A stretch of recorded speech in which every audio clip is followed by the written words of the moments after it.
भेमपुरा थाना क्षेत्र के अध्यापक जनार्दन यादव पर लगे आरोप का निष्पक्षता से हो जांच।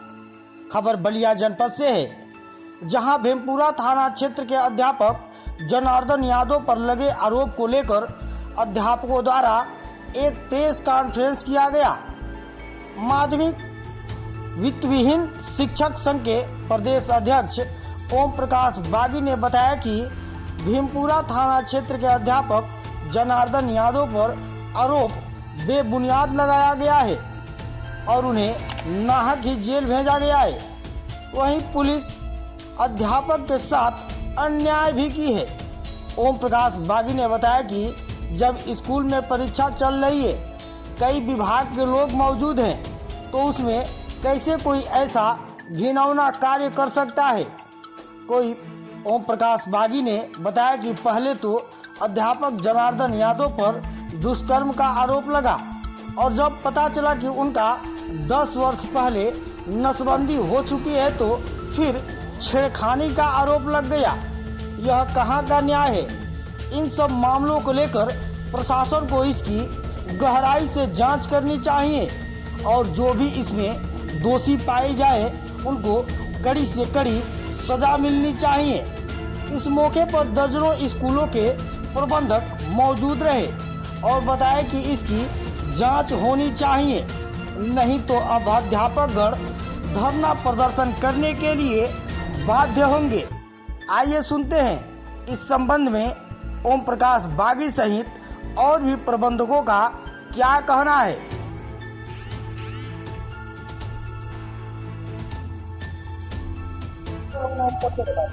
मेरा नाम ओम प्रकाश बागी है।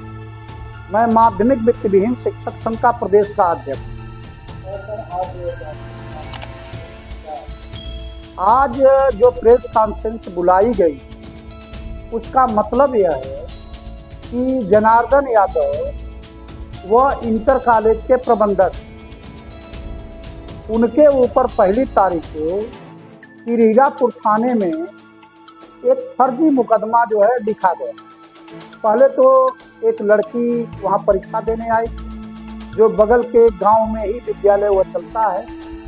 वह प्रबंधक सबसे पहले दबाव बना रहे थे कि इस लड़की का नकल कराइए। उन्होंने मना कर दिया कि परीक्षा में हम किसी की कोई मदद नहीं कर सकते। इस समय कैमरा लगा हुआ है, अतिथि के व्यवस्थापक विद्यालय में है, सिटी मजिस्ट्रेट एक मजिस्ट्रेट आकर के जो ना परीक्षा की निगरानी कर रहा है। हम किसी भी तरह की कोई अनुचित साधन से या किसी तरह से मदद नहीं कर सकते। हुआ यह कि पहली तारीख को परीक्षा थी। 7:30 बजे दिखाया जा रहा है कि 7:30 बजे के पहले उस विद्यालय के जो प्रबंधक हैं उस लड़की को लेके आ रहे हैं विद्यालय में। फिर विद्यालय के प्रबंधक से मिल करके और फिर बाहर निकल जा रहे हैं। वह लड़की जाकर के विद्यालय के अंदर परीक्षा दे रही है। परीक्षा देने के बाद पहली तारीख को परीक्षा बीत गई। फिर इसके बाद 3 को पेपर दे रही है, 7 को पेपर दे रही है, 11 को पेपर दे रही है और जब पेपर खत्म हो जाता है इसके बाद वह 16 तारीख को एकाएक वहाँ से कम 10-15 गाड़ी से कुछ गुंडे उस गाड़ी में भर करके आते हैं और आने के बाद सबसे पहले एक चार्ज लगाते हैं थाने में कि जनार्दन यादव ने बलात्कार किया है और बलात्कार की मुकदमा लिखाई जाती है। जब बलात्कार की मुकदमा लिखाने के बाद वह जाते हैं सब स्कूल पर। जब वहाँ नहीं मिलते हैं, उनके भाई मिलते हैं, उनको मारते पीटते हैं। सब मारने पीटने के बाद फोर्स पहुँचती है, पहुँच करके थाने में लेकर के आते हैं। फिर जनार्दन यादव अपनी पत्नी को लेकर के इलाज कराने गए थे। जैसे उनको सूचना होती है, सीधे वो मोटरसाइकिल से अपनी पत्नी को हॉस्पिटल पर छोड़ करके और सीधे थाने में आते हैं किरीरापुर। और इसके बाद थाना अध्यक्ष जो है फर्जी काम कर रहा है, उसने अपने रिपोर्ट में यह दिया है कि जनार्दन यादव को जैसे सूचना मिलती है कि FIR दर्ज हो गया है तो वह भागने के लिए एक गुड्डू यादव का भट्ठा है, उसी भट्ठे पर छिपे हुए थे और तब तक सूचना पा करके फोर्स पहुंची मुखबिर से और जैसे ही वो भागने के फिराक में पकड़ा और पूछा नाम, तो पता है कि जनार्दन यादव मेरा नाम है।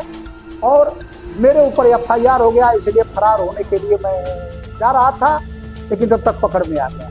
जबकि जनार्दन यादव सीधे मोटरसाइकिल से जैसे सूचना मिली थाने के अंदर आए। अब उसमें मामला यह हुआ, पहले बलात्कार का आरोप लगा।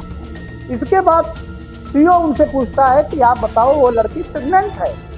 तो जनार्दन यादव कहते हैं कि लड़की प्रेग्नेंट है, मैं तो 10 बरस पहले ही नसबंदी करा चुका हूँ। जैसे ये जानकारी हुई है कि नसबंदी करा चुके हैं, वैसे जो है फिर वो लड़की अपने बयान से मुकर जाती है और मुकर करके कहती है कि नहीं, मेरे साथ बलात्कार नहीं हुआ है, छेड़छाड़ हुआ है। इसके बाद पुलिस कहती है कि चलो मेडिकल कराएंगे।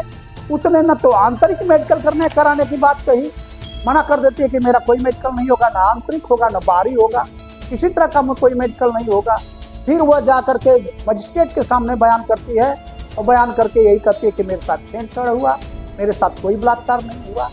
हमको इस मामले में पूरी तौर से यशो की भूमिका पूरी तौर से संदिग्ध लगती है। हम चाहते हैं कि इसकी उच्च स्तरीय जांच कराई, इसलिए जांच कराई जाए कि जब तक किसी के ऊपर कोई आरोप लगा दे और पुलिस उसको उठा करके जेल भेज दे, जबकि लड़की ही बयान से अपने मुकर रही है, तो तत्काल जनार्दन यादव को जो जेल भेजा गया, उससे यशो की भूमिका पूरी तौर से संदिग्ध लगती है। वह उन लोगों से मिला हुआ है। यह सच है कि लड़की जो जानकारी मिली, जनार्दन की पत्नी भी कह रही थी कि जो जानकारी हमको मिली, वो लड़की कोई कागज लिए थी, वो कह रही थी कि नहीं मैं प्रेग्नेंट हूँ। लेकिन जैसे जानकारी हो गई कि जनार्दन यादव ने बताया, तो अगर प्रेग्नेंट वो लड़की थी तो इसका मतलब है कि जो लोग FIR कराने आए थे, या तो उन्हीं घरों से संलिप्त थी, या जिनके घर से परीक्षा केंद्र पर आई थी, जिनके यहाँ आई थी रह करके परीक्षा दी, या कहीं ना कहीं से यह पूरा प्रकरण संदिग्ध है और जनार्दन यादव को फंसाने के लिए यह षड्यंत्र किया गया है। और मैं उच्च अधिकारियों से, जिले के पुलिस अधीक्षक से, उनकी पत्नी ने भी पुलिस अधीक्षक को प्रार्थना पत्र दिया है कि मेरे पति निर्दोष हैं, यह षड्यंत्र के तहत फंसाया गया है, मेरा भरोसा पुलिस पर नहीं है, इसकी उच्च स्तरीय जांच कराई जाए। लेकिन अभी तक पुलिस उच्च स्तरीय जांच कराने से पूरी तौर से भाग रही है। वह जनार्दन यादव को जेल में भेज करके वो अपना इस पर कुछ लोगों का, अराजक तत्वों का यह पूरा दबाव है। और ये इसी तरह से घटना होती गई तो कोई विद्यालय है, विद्यालय में बच्चों की फीस जमा बकाया रह जाती है। हमने कानपुर में कई जगह देखा है, फीस बकाया है और प्रिंसिपल कह रहे हैं कि फीस जमा करो, वो फीस जमा नहीं कर रही है। और इसके बाद वो आरोप लगाती है कि विद्यालय के प्रिंसिपल ने हमारे साथ छेड़छाड़ किया। कई जगह इस तरह की घटनाएं आती है कि विद्यालय के प्रबंधक ने छेड़छाड़ किया। तो ऐसी परिस्थिति में इस माहौल में विद्यालय चलेगा कैसे? क्योंकि बच्चों को आना है, गार्जियनों को आना है, महिला भी आएगी, पुरुष भी आएगा। इसके बावजूद भी इस तरह के आरोप लगेंगे और बगैर किसी के जांच किए जेल भेजा जाएगा। इसकी तो जितनी निंदा की जाए वह कम है।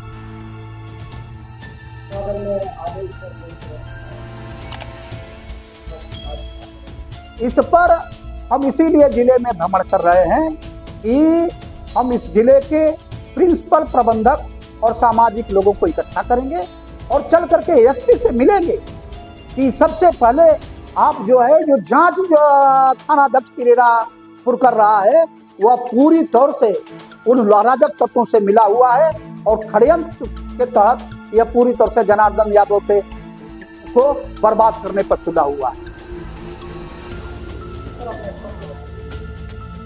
सर्वप्रथम मैं अपना परिचय आपको दे दूं। मेरा नाम धनंजय कुमार उपाध्याय, प्रधानाचार्य मंगला बाबा कॉलेज, सांवरा पंडितपुरा।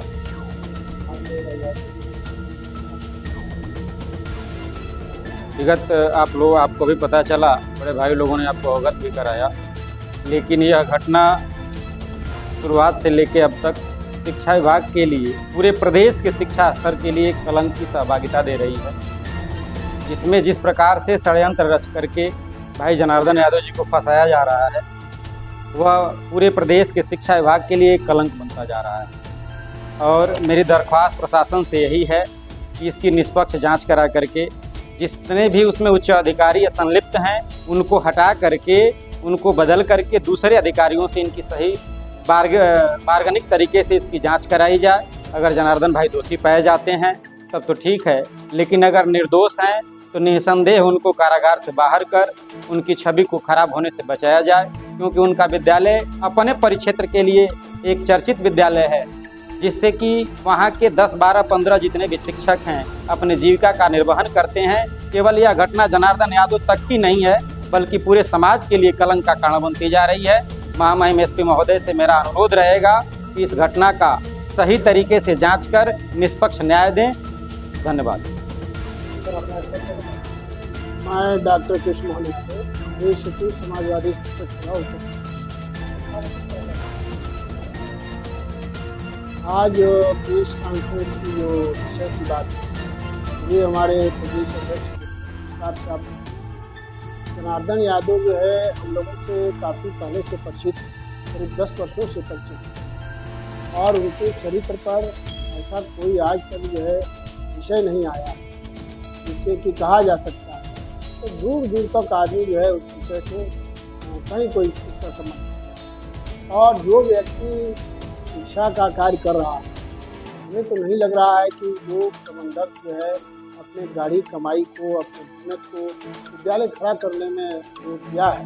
वह इस तरह से जहाँ मंदिर में जो है विद्या का प्रचार प्रसार करके जो है शिक्षा देने का कार्य कर रहा है, वह चरित्र से खिलवाड़ कभी नहीं। और ये कहीं कहीं साजिश है, और लड़की कहीं की और विद्यालय कहीं का, और फिर उसमें आरोपी कहीं के, और फिर ये तो धरातल पर हैं। इनको तो पुलिस विभाग को जांच करना चाहिए, समय देना चाहिए, और उस बच्ची के पिता या वहाँ के आसपास के लोगों से उसको समझना चाहिए कि भाई जनार्दन यादव कैसे हैं और किस तरह से ये परीक्षा में इस तरह की बात हो रही है। तो हम लोग जो है इसमें सच्चाई के लिए शासन से या प्रशासन से मांग करते हैं कि निष्पक्ष तरीके से जांच हो। अगर जनार्दन यादव दोषी हैं तो उनको सज़ा मिले, लेकिन अगर निर्दोष हैं तो जो व्यक्ति उनके ऊपर जो है साजिश के तहत मुकदमा कराया है, उस व्यक्ति को जो है सज़ा दिया जाए। और शिक्षा विभाग पर बहुत बड़ा इस तरह से काला धब्बा है, उसको मिटाने के लिए अब जितना भी किया जाए ये तो कम ही है। उस परिवार के ऊपर क्या बीत रही है, उनके बाल बच्चे हैं और विद्यालय की पूरी व्यवस्था है, वहाँ के अध्यापक कर्मचारी हैं। आज वह विद्यालय टूट रहा है, और वह विद्यालय उस इलाके में बहुत प्रतिष्ठित रूप से चलाया जाता था, जहाँ बहुत संख्या में बच्चे बच्चियाँ पढ़ते हैं। तो आज उनके भविष्य पर भी खतरा है। तो हमारा प्रशासन से मांग है कि जल्द से जल्द जो है उच्च स्तरीय जाँच करा करके और उनको जो है वहाँ से विदा किया जाए, ताकि जो है शिक्षा का कार्य जो है जो अभी चल रहा है चलता रहे, इसमें किसी प्रकार की कोई बाधा। मेरा नाम श्याम मनोहर उर्फ विप्लव विश्वकर्मा है। पवनी जन कल्याण महासभा के हम राष्ट्रीय अध्यक्ष हैं, और आज हम आए हैं इस विद्यालय में।